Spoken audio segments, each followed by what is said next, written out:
Welcome to Season 3 of Unapologetically Woman. We're celebrating phenomenal women all across Kentucky who make no apologies for their perspectives or the impacts that they're making in the community. Today we're celebrating Charlette Thompson. Charlette is a wife, a mom, a nurse practitioner, a singer, and owner of The Healing Well. And she's a pastor of Open Door House Ministry. Unapologetically Woman, Charlette Thompson, that's you. Welcome and congratulations. Thank you so much. I am so honored to be here. Well, we're honored to have you. So tell us, how did you get to Lexington? Because you weren't born here, were you? No, I wasn't. My father was from Lexington, but at one point in time in his life, he moved to St. Louis, Missouri, and that's where he met my mom. And then when I was about 4 years old, they decided to move here, and it's seven of us. It was seven of us all together, and I'm the second oldest. But when I was around 4, they decided to move here back home to his home, and I just call this home now. So this is home for you because you're a nurse practitioner here, right? Yes. And what else are you working on? Well, right now I'm working on psychiatric mental health nurse practitioner focus of my master's, and I'm just about finished that. I have about maybe 7 more weeks. I'll be finished. Yes, yes, yes. So what's inspiring you to go to take on that mental health branch? Honey, first of all, it's God. I'm telling you. Because I had decided, this is enough. I'm a family nurse practitioner. That's enough. And then God, it's just like He's changed my focus. And He wanted me to start more because too is so much. He started sending me a lot of members with mental health issues.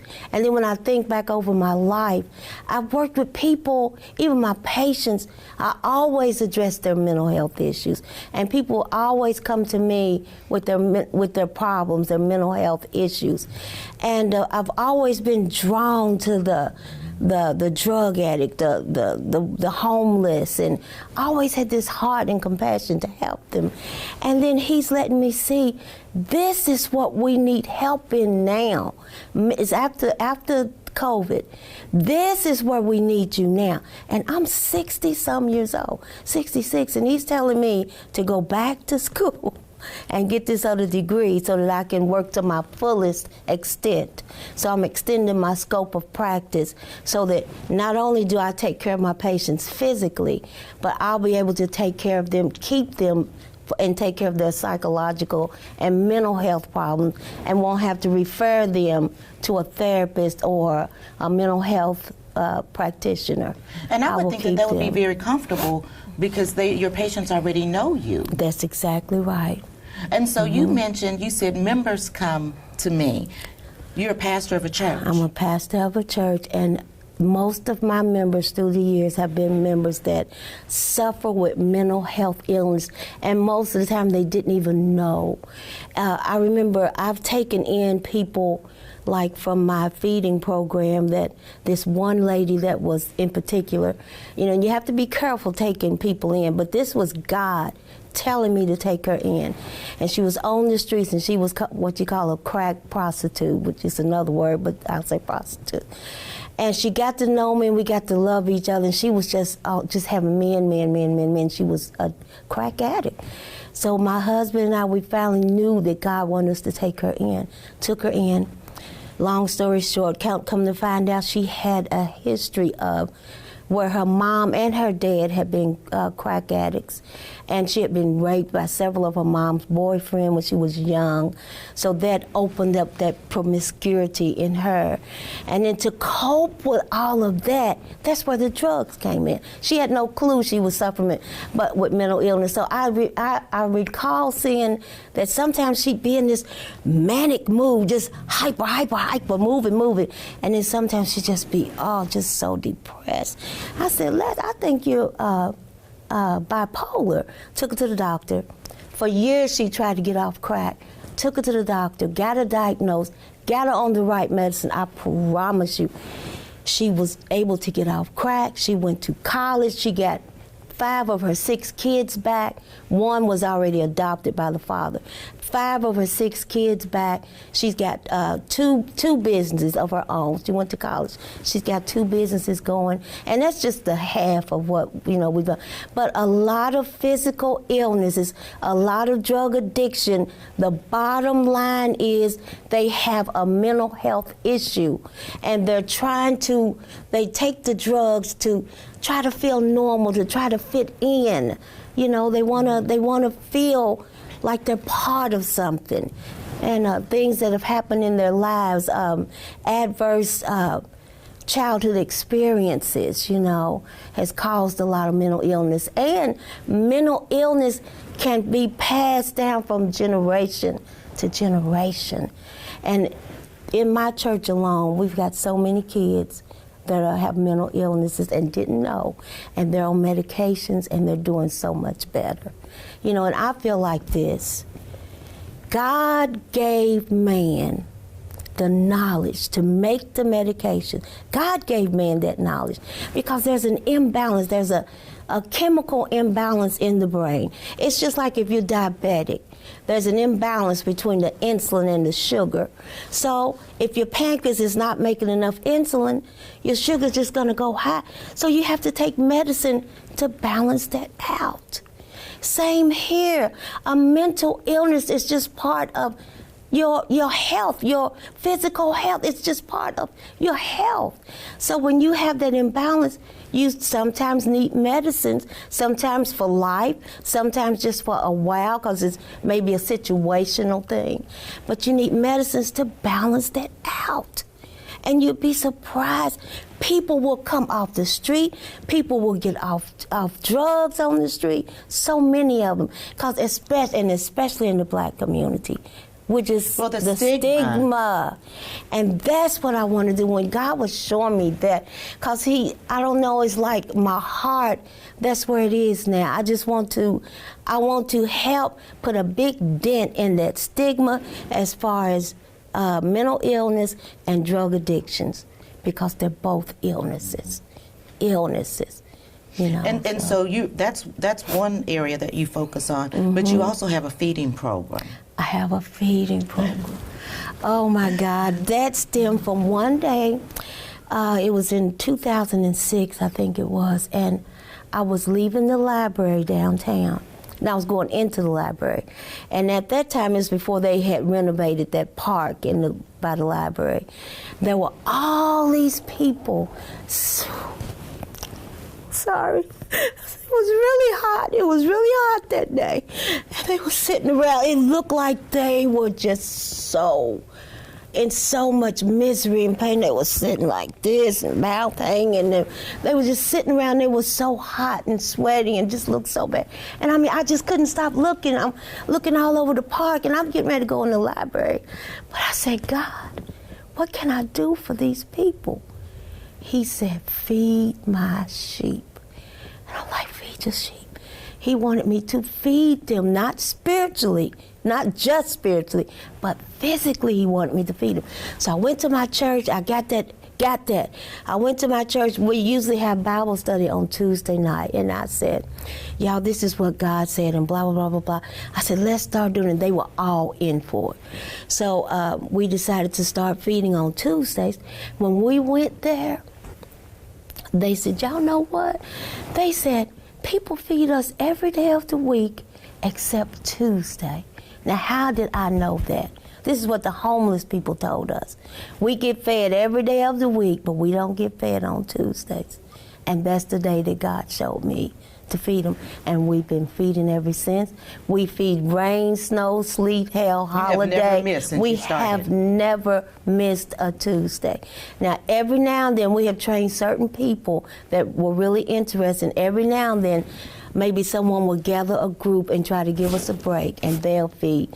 But for the most part, every week I cook in my home, and we cook a full course meal and hot meal, take it downtown and feed the people.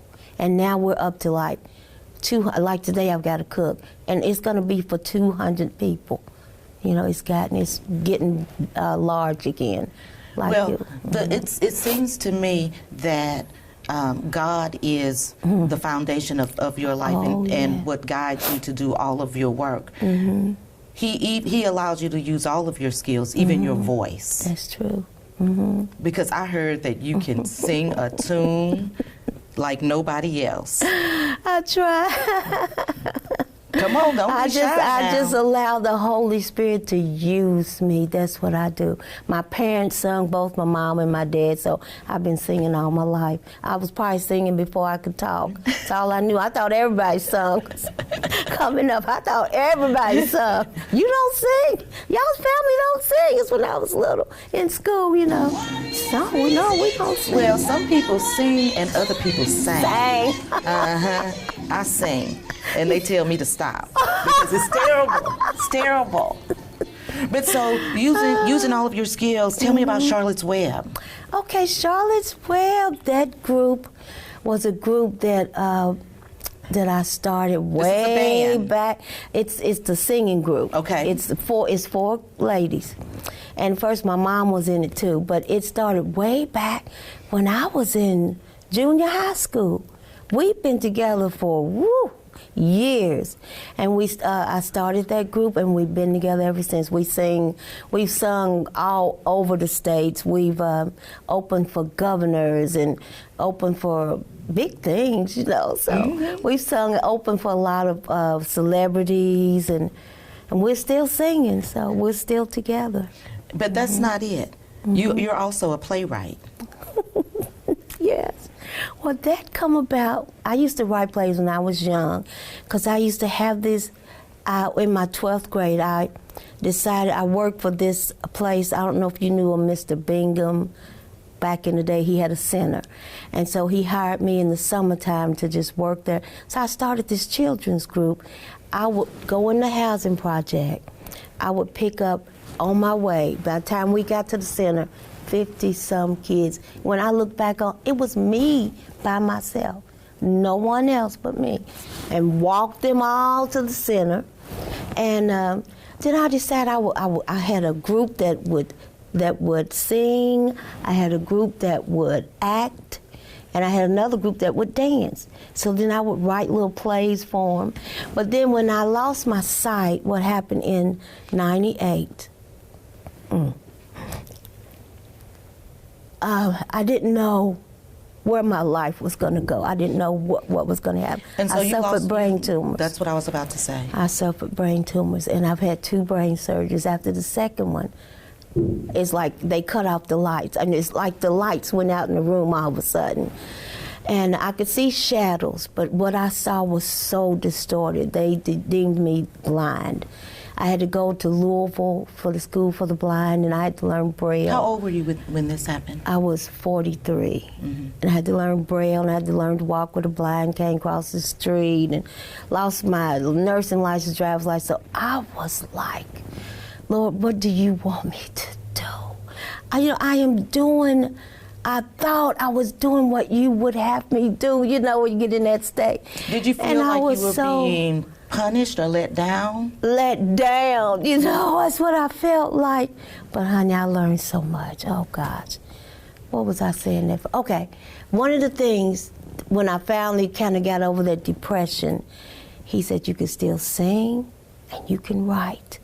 So I worked with Coda Foundation, even in my blindness, and that was helping people, talking to minority families that had family members that were pronounced brain dead for real. So I would talk to them about donating their family's organs to help someone else live. And they would use people of the same ethnicity to talk to patients, you know, families. So they used me for that. And I saw that black people were not getting organs, because at that time the transplant medications were not good. So it was best that you got an organ from your same race. But our people were at the top of the list that needed them, and they were dying more than any race, because we were just dying and burying our organs. So I said, I want to do something to help awareness in the community. So I wrote a play, and it filled the Opera House, it filled Singletary Center a couple of times. It was just packed house to help get the word out about that. One of the things that I read about you was you said that when you lost your sight, that was enabled you to see things that you had never been able to see with your vision. One thing about God, He is so awesome. He closed my eyes physically, but He opened them spiritually. I'm telling you. I saw more when I was blind than I did with 20/20 vision. Because He opened up my other senses, and I was able to hear things, smell things, and sense things much better. I knew if somebody was of God, and I knew if it was of the devil, you know. He just heightened my senses. Another thing He did when I was blind is so much. I was laying on the bed one day. This is during the Katrina thing. And because you went, even when you were blind, you traveled to New Orleans to volunteer. Right. And I was blind. And I heard Him say, go. And He said to stay 14 days. And my husband, you know, he's right there with, he knows when I say God said it. He's with me. I got, you know, support. So he Well, you've been with your husband since 1969. I haven't even been born as long as you've been with your husband. No, don't say that. So they've been married longer than I've been alive. Yes, we were dating then. And, you know, we dated for so many years because we were so young. Then we got married. But we've been together since '69. But he sent me to New Orleans for 14 days, and I helped and folded up my blind cane. What I did was I listened with my stethoscope. Oh gosh, to the people coming, and it was just, they were smelly. They had feces on them. It was something. We had suits on. And my immune system was low too since the brain tumor. But I went anyway. So, but the people, they needed, I could tell they needed a hug. You know, here we are in all this gear, but they needed more. So I took my gear off and I started hugging them just as they were, you know. They didn't even know I was blind because I wore glasses to help a little bit. But, so I listened to him, and one little boy, like, I listened to him and I could tell his lungs, he was not getting air through his lungs. And I'm not boasting in myself, I'm boasting in Jesus. But God let me listen to this young little boy. I said, y'all need, I was triaging. I said, y'all need to get him out of here right now to the hospital. They said if we'd have waited any longer, he may not have made it. But he had asthma, and his lungs were just, air was barely moving through his lungs. And he was in there for a while. But he had me do things like that. It was just miracles and blessings, and it was awesome. After 14 days, on my way out, he said, fold up that blind cane and walk into your healing. Now, that was the 7th year that I had been blind. My vision, I began to see a little more light. When I come home, I began to see a little more. So I could tell my family, and they were like, yeah, right. But anyway, I called my neurosurgeon. He said, come in, we'll do an early MRI. They were watching that tumor. After 2 surgeries, I still had tumor. So he brought me in, he did an MRI and sent me home. Then he called and said, come in. And usually he says, well, it's fine, everything's fine, but he said, come in. That was the longest ride I'd ever had in my life, me and my husband. Because the enemy, the devil, was messing with me. Oh, this is it now. Oh, it's probably moved in the spot where you're just going to die, and this, you're going to get bad news. And I got there, and he said, well, here's the last MRI. There's the tumor.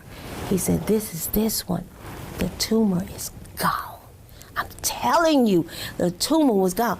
We tore up his office. Thank you, Jesus. We tore up his office, and then it gradually started coming back. And, you know, 7 is his number of completion. But by the 8th year, it was back. You know, the 8th is new beginnings. And it's like I got a new beginning on life. And it's like he opened, now it's not 100%, but everything that he needs me to do, I'm able to do. So it's the miraculous power of God. Amen. He's able. He is able, I'm telling you. Yes. It's nothing like being able to listen to somebody's story and hear of a miracle. Oh, yeah. What advice would you give to other young girls and young women who might be watching you today about their future? Oh, boy. You know, I would tell them, find what you love doing. Find your passion.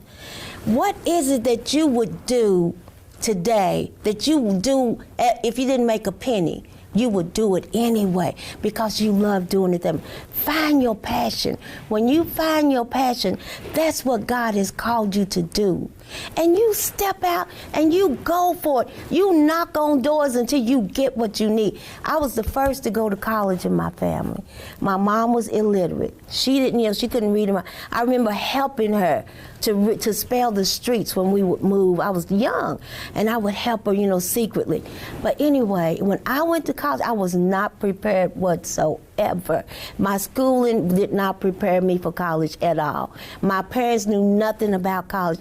But I knew that God had called me to be a nurse. I had two sisters with sickle cell anemia, and they both passed now. But it was at that time they didn't know what it was, and they had strokes at 5 and at 9, and lost a lot of their function. But anyway, taking care of them helped me know I want to be a nurse. But I wanted that so bad. I went to UK. Whew, that was rough. And but what I did was, I just kept asking for help. I kept asking for help. I maybe take a class and I didn't do well, but I, find some help and get some help, and I'd pass the class. And it seems like the more you try, if you just try, it's out there. God will help you achieve what it is that you want, that you feel you're called to do. It's the thing about God is already put in you. Don't feel like that you're inadequate, because I felt that way. In the 12th grade, a teacher told me, you will never become a nurse. I was the only black. Told me in front of the whole class. She was going around telling everybody what they were gonna and what they wasn't gonna. You will never be a nurse. You'll never make the grade. You don't have the transportation, because we were poor, food stamps, and we were bust here and bust there. She said, you don't have the transportation. She was a nurse, and that hit me so hard. I cried. I didn't tell my mom and them, and I almost gave up on my dream till I met a woman, Joan, I can't think of her last name right off, but she was counseling me in some type of program for children, underprivileged children. And I kept applying for LPN school. And they kept turning me down. Then I finally just cried. She said, why are you crying? She said, why are you limiting yourself to LPN school? Because the woman said, maybe an LPN, but not a nurse, not an RN. So she said, why are you limiting yourself to LPN school? And I finally told her my big secret. Well, the nurse told me I'll never be a nurse. Whew, she said some words. She was black. She said some words that I needed to hear, and some strength behind them too. She said, I'm taking you to UK, and we're going to sign up for nursing school. Took me, I got in, been going ever since. It wasn't easy, but I made it because God, it was in God's plan. And what He wants you, what He calls you to do, it's already in you. You just got to reach out and get that paper from man. But what you need to do, that experience, the job, you're able to do it. God has already put it in you, and that's what I would tell them, reach for it. It may seem impossible, but nothing's impossible with God. I know. I was lost at UK, but the more I kept pressing, like the woman with the issue of blood, I pressed my way. And then get with find somebody that that's gonna push you to, that's gonna be in your corner. If you just one person that's gonna be, so when you have those days where you feel down, they'll be there to help you get built back up and develop that relationship with God. You have to do that. You have to have a relationship with Him. So when He says nay, you won't do it. When He says move, you move. But you have to have that relationship. You have to know Him. So when He tells you, you'll know it's Him. And that's what I would tell them. Charlotte, thank you so much. Thank you. Well, you're welcome. I was glad to be here. You guys, I don't really have anything else that I can say following Charlotte, because she has said absolutely everything that there is. Continue to watch us as we celebrate other phenomenal women just like her that are changing our community and making it stronger for everybody. We'll talk to you soon.